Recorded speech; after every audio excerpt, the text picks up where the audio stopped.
Pontiff of Hinduism had graced and received the blessings of Devi Meenakshi. Every single morning there would be a procession to the Devi Meenakshi Madurai, the main temple of Madurai, and both the 292nd Guru Mahasannidhanam and the Supreme Pontiff of Hinduism as the 293rd Guru Mahasannidhanam would go to the temple to receive the darshan of Devi Meenakshi. And at that time, literally crowds of people would be gathering around just to have a glimpse, the blessings, and seek the guidance of the Supreme Pontiff of Hinduism. So in this way, the Supreme Pontiff of Hinduism has given so much has contributed so much to the Madurai Adinam, to Madurai itself. It's not a joke to be able to say that 10,000 people in the surrounding areas were continuously being benefited. As you can see here, as I mentioned, the Pontiff of Hinduism going to the temple to receive the darshan. And like this, going to every single temple. And not only that, the programs that were being offered when Ma Atmapriya Swami joins us back, we'll see how the programs that were ongoing continuously in the Madurai and in the surrounding areas were also benefit people. Programs about how to live a conflict-free life, how to overcome anxiety and fear, and how to really be able to live life powerfully.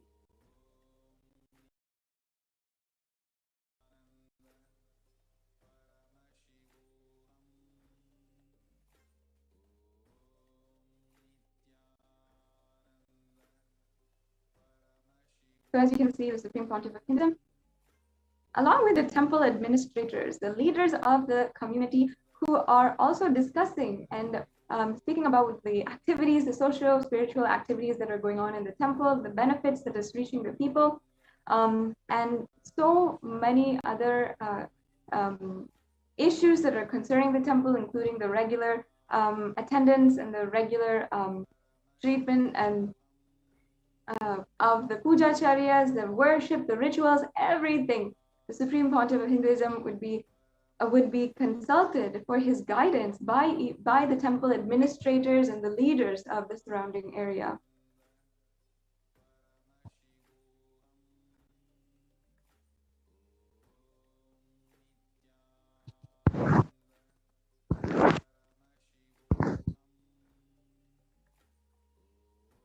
Yes.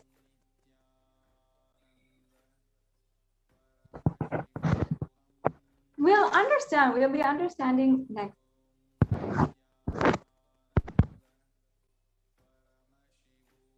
About sorry for that technical glitch. Now in the next few minutes, we'll be understanding about, despite having successfully transformed this indigenous kingdom, revived this indigenous kingdom of the Shamala Pita Sarvagna Pitam, even though he had revived this, the Shamala Pita Sarvagna Pitam, the Supreme Pontiff of Hinduism had literally been undergone so much of attack over the course of just a few weeks. More than 50 petitions and 50 cases were filed against the Supreme Pontiff of Hinduism in acts of abhorrent, incessant lawfare, making up absolutely baseless allegations that would go out onto the media and then have massive campaigns of hate speech against the Supreme Pontiff of Hinduism. We'll now be understanding how the attacks against the Supreme Pontiff of Hinduism ensued in the following month after a very quick break.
If you are interested in enlightenment, we will immediately bring this to you.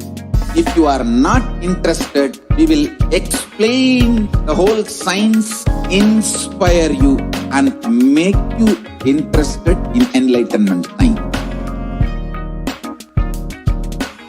We need to cater this enlightenment science to the whole world wherever they are, because enlightenment is the birthright of all human beings. Kailasa is responsible to provide that to all human beings.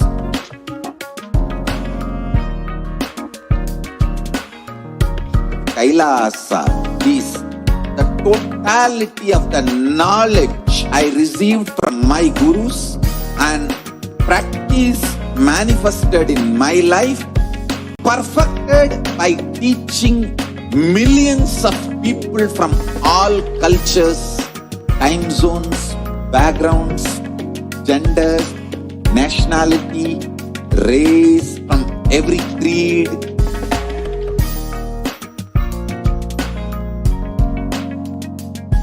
So this absolutely perfected knowledge available to you, served to you in your home without even you moving out of your couch, free of cost.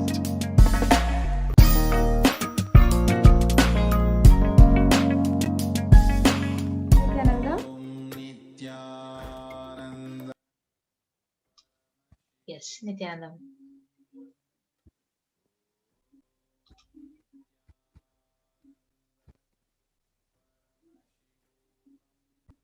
Nityanandam, once again, welcome back to all of the viewers. And just as a recap for what we have been through, what we have discussed so far with Mahatma Priyananda Swami, is the amount of contribution, the amount of successful revival of this ancient Hindu indigenous kingdom that the Supreme Pontiff of Hinduism had done in a very short amount of time. I think just within 1 month, if I'm right, Mahatma Priya Swami, that within 1 month, the entire Adinam had just been transformed. Well, and again, whether it is the Annadan, the medical camps, the restoration projects, not only inside of the Madurai Adinam, but also in temples across this area. So in just a short amount of time, immediately after the Kailashwanda Shamanapita Sarvagnapitam, the coronation that happened on the 29th of April in 2012, immediately after that, in record-breaking amount of time, there was so much activity, so much celebration, so much of good that was happening for the area, for the people, and ultimately for Hinduism. And it was, and even now seeing the pictures, as you can see, there are all of these different projects, all of these different, even the satsangs that Swamiji had literally daily been conducting, and the darshans. I believe that every single day, as you can see, Sarva Darshan was happening. So if Ma'am Atma Priya Swami can just briefly describe what is Sarva Darshan and what the people that came even for Sarva Darshan. Yes, so all the localites of the Madurai kingdom, so who are living in and around the temple, and all the people, the local public, they literally used to visit the Madurai Adinam. So earlier, before the Supreme Court of Hinduism was before coronation, so all of them used to come to the temple, but it was after when Supreme Court of Hinduism was coronated, literally around every day, around 1,000 people used to come take the darshan. The Sarva Darshan is the darshan with the Supreme Pontiff used to actually meet the public. He used to listen to their problems, heal them literally by talking to them and giving them the spiritual healing. So these are the various picture which we could see. So literally, at least all the people in the local Madurai kingdom, that whole place would have been benefited by this Sarva Darshan, which is literally free. And he used to, there are a lot of miracles had happened. He used to literally heal each and every one who come there by giving them the free healing, talking to them and attending each one of them individually through the Sarva Darshan. So that is what we could see actually in all these pictures. in the Shamlapita Sarvajnapeetham, which happened right in 2012. So people used to flock in crowds just to see his face, even if they didn't even have a touch. At least they wanted to come and see his face to see the Supreme Pontiff of Hinduism. These are the various pictures which we could actually see. And also here, the tradition of Jnanapal that the Supreme Pontiff of Hinduism had revived. Can you explain a little bit about that, about how, what was the tradition and how the Supreme Pontiff of Hinduism revived it? Yes, actually, in the Hindu tradition, in the Vedic heritage, it is a symbolic offering of the wisdom to people. So that is when it started with the great saint Jnana Sambandar, when he had the breast milk of Devi Parashakti, and he literally experienced that oneness, the superconscious breakthrough in him. The same tradition was actually revived by the Supreme Pontiff of Hinduism, and you can see those pictures in Shamalapita Sarvajnapeetham offering the enlightening milk, which is called as the Jnanapal, to all the visitors, to all the pilgrims, to all the devotees who visited the ashram here. Both the 292nd and the 293rd pontiffs are actually having the enlightening milk, and they're distributing it to their visitors and the pilgrims. So it is a symbolic offering of wisdom to all the people. So that is the heritage and the tradition of the Shamalapita Sarvajnapeetham. Yes, and amazing. As you can see, so it's not just the amount of things he was conquering, the Annadan, the medical camp, but even the sacred traditions, the revival of these sacred traditions that were lost so many thousands of years ago, that the Supreme Pontiff of Hinduism was reviving and distribute and giving to the public. And that just that sacred sentiment, literally once again, is like Meenakshi was living among them again, living in Madurai once again. And as you can see in the photos and everything, it literally how Queen Meenakshi attended to her people in her kingdom. The Supreme Pontiff of Hinduism was attending every single day and reviving the community, reviving this ancient indigenous Hindu kingdom. And after that, if you see the incessant attacks, the amount of extreme that the anti-Hindu militant forces had gone to ensure that what the Supreme Pontiff of Hinduism was doing, the amount of good that he was doing, was stopped or needed to be stopped.